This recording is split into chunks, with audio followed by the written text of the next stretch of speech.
could contract gaming be a thing? You know, is this something we're going to have to look forward to in the next 1 or 2 gaming generations to come?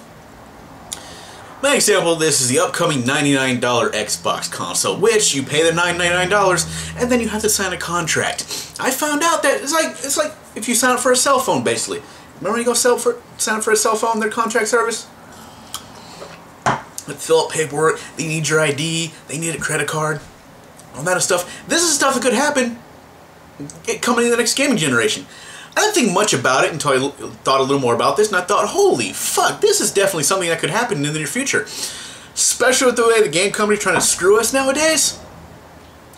So it's like, you know, what if, you know, the next Xbox, or the next the Xbox 720 or the PS4, or hell, maybe even the Wii U. We don't know if Nintendo might end up doing something like this. They could do it just as well.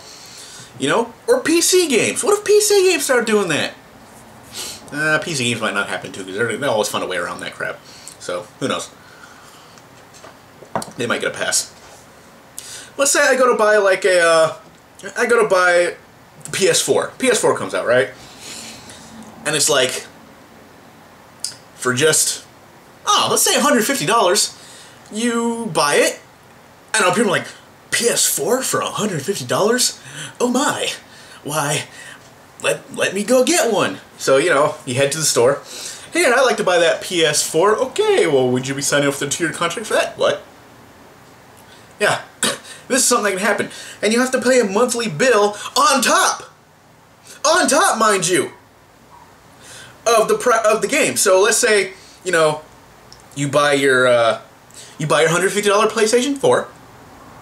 Now, hold on. This is just don't take any of this seriously. This is a what-if scenario. All right. This hopefully won't happen, but let's just, for the sake of the argument here, put this in there. You buy your $150 PS4, and you sign your contract, and you have to pay a monthly bill for the next 2 years. And that bill might be depending on the amount of online you can get. Say, for like a $15 a month fee, you get like, you know, a basic form of whatever online they have to offer. Want more than that? $30. Want more than that? $40. Want more than that? $50. And just going and going and going. And who knows who knows how they might limit that to you? I mean, what if you get like, for $15 a month, you get 1 gig. For $30, you get 2. For $40, you get 3. See where I'm going with this? Now, I know that might not happen because they're not mobile devices, so you can run them off of your regular home internet. If that's the case, but there are limits on that too, depending on which internet you have. So let's say, you know, you gotta pay $50 a month for 4 gigs. And 4 is being generous. They might have that down at 2. I don't know. So that might be like, you pay for a certain amount of gigs for online play. Not only that, if you run out of your gigs, not only can you not play the game online, but because the games might have to be online, you can't play the game either because you're out of gigs to play the game. Again, far-fetched scenario, but you never know. Oh, then you gotta pay the $50 or $60 per month, maybe more, depending on, it could be $70 or $80 by next generation. For, you know, so you gotta pay the monthly fee and the game. So let's say you buy, oh hell, let's say you're the kind of guy you're the type of person who buys a new game every week. Because for the most part, every week a new game comes out. I know Earnest didn't do that. Maybe you get more than 1 game that week. Maybe there's like 2 or 3 that come out, and you want them all for that week. So you're paying the 3 games and the monthly fee. I know the monthly fee's gonna have a set date, but still. Then there's DLC. That's right. You know there's gonna be more DLC, right? You think that's gonna end? Oh no, that's gonna keep coming. So, you know, so now you're paying $80 per game. You bought 2 or 3, and guess what? They're gonna have content locked on the disc. Yes, again, with the content locked on the disc. That's gonna be here for a while. As long as we have physical media right now, as long as we're still on physical media at the moment, guess what? We're still gonna have that. So yeah, have fun with that one, right? So yeah, this is basically where gaming could be going, where we have to pay a contract to play a game. And anybody could do it. right now Microsoft is testing it with the Xbox. If this works, guess what? Same thing that happened to 720. You can pay the lower price. You can pay the lower price for and get the contract.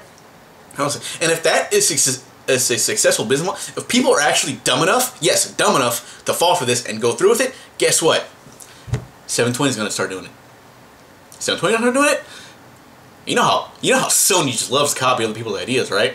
So, oh, well, Sony's going to be like, oh, well, if that's working for them, they're making money, we can do it too.